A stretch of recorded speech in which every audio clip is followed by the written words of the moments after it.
You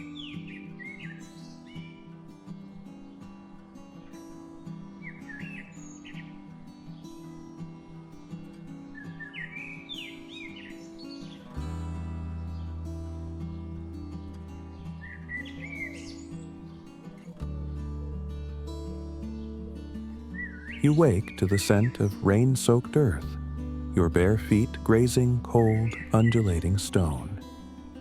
The walls around you are not walls. They are alive, their veins of quartz catching the dawn light like fractured memories. This is no ordinary house.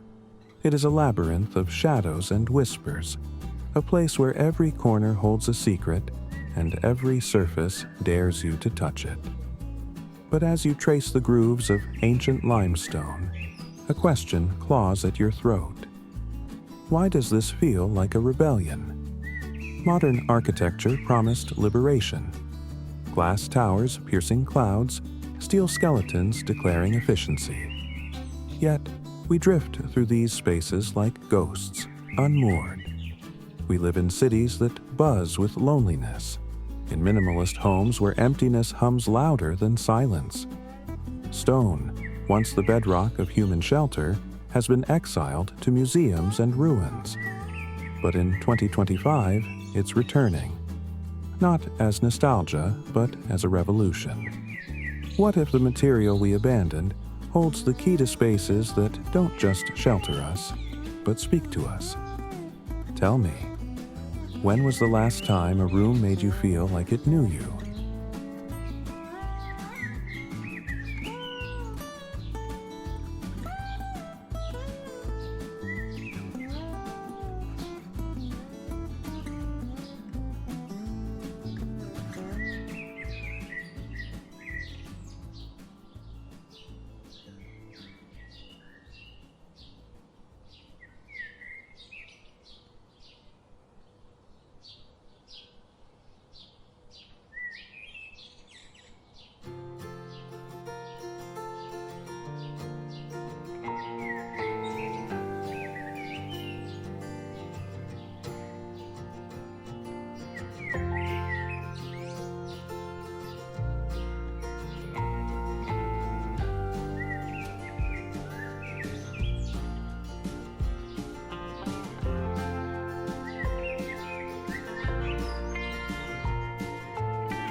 We've been conditioned to see stone as archaic, a relic of caves and castles. Le Corbusier condemned it as primitive, championing concrete as the machine for living. But in our rush to sterilize space, we severed a primal bond. Philosopher Gaston Bachelard warned of this in The Poetics of Space. A house that cannot be dreamed is a dead house. Modern design, obsessed with clean lines and profit margins, forgot that walls are not just boundaries. They are collaborators in our inner lives. Stone unsettles because it refuses to obey. Unlike steel, it cannot be bent to pure function. Its imperfections, cracks, fossils, weathered textures, mirror our own fragility. Psychologists call this material empathy. Our brains resonate with surfaces that bear the marks of time. Yet, we've filled our world with flat, lifeless planes, creating what Christopher Alexander termed anti-human geometries. The result? A subconscious hunger. Neurological studies reveal that sterile environments dull the amygdala, flattening emotional response. We're starving for texture, for weight, for the subliminal comfort of something older than ourselves. Stone houses don't just stand, they testify.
Imagine a child raised in a glass-walled loft. She learns to shrink her laughter, to tiptoe through rooms that reflect but do not absorb. By adulthood, she mistakes the hollow echo of her apartment for peace. This is architecture's silent violence, spaces that shape us long before we shape them. Urban planner Jane Jacobs foresaw this, arguing that cities thrive on eyes on the street. But what of the eyes within? The rise of efficiency-first housing has birthed a paradox. We're more connected than ever, yet loneliness is a pandemic. Stone disrupts this. A 2025 study of homes in Portugal's Douro Valley found residents of renovated granite farmhouses reported 30% lower cortisol levels. Why?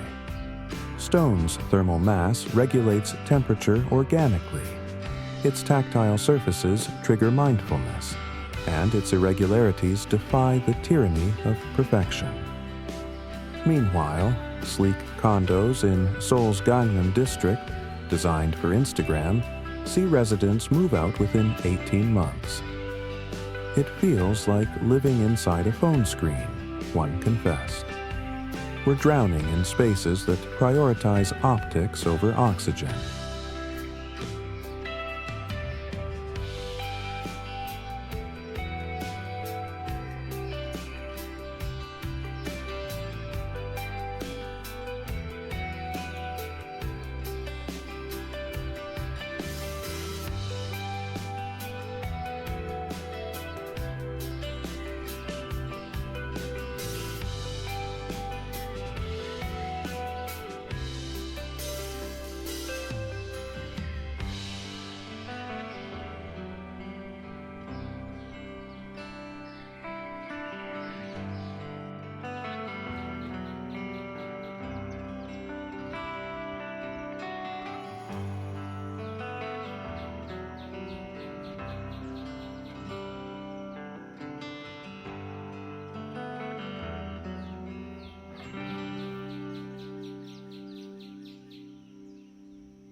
Enter the architects of 2025, part poets, part geologists. In Iceland, a trio known as Hlíðar builds homes from volcanic basalt, their jagged forms mirroring nearby lava fields. In Mexico, Carla Yasso fuses Aztec stone mosaics with AI-driven climate systems, creating walls that sweat to cool interiors. These designs reject the cult of newness, embracing what Heidegger called dwelling, the act of being present within a space, not just occupying it. The rebellion hinges on three radical principles: time as a material, let stone weather, crack, gather moss. A house should age like its inhabitants. Imperfection as identity. Use raw, unpolished stone to celebrate flaws as narratives. Biophilic betrayal.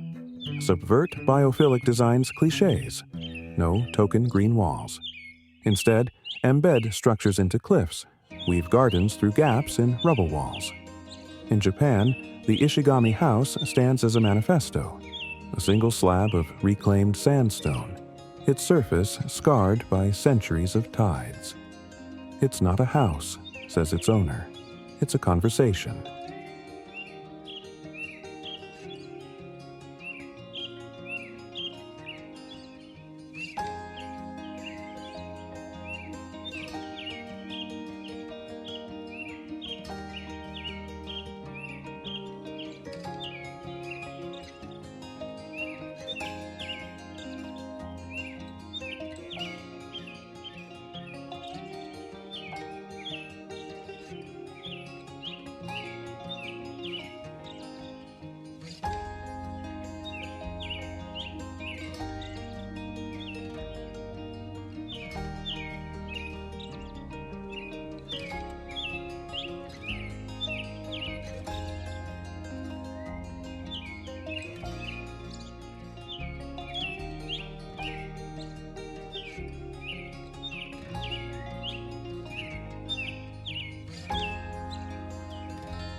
Here's the secret none of the glossy magazines will admit.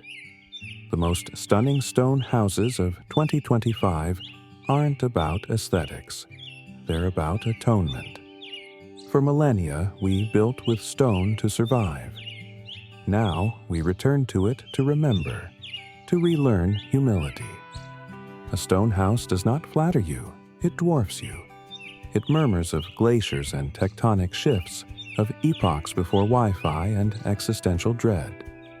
To live within stone is to accept that you, too, are temporary.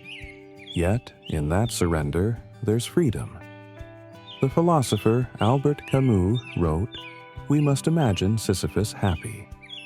Perhaps happiness begins when we stop pushing rocks up hills and let them cradle us instead. So ask yourself, what would your walls say if they could speak?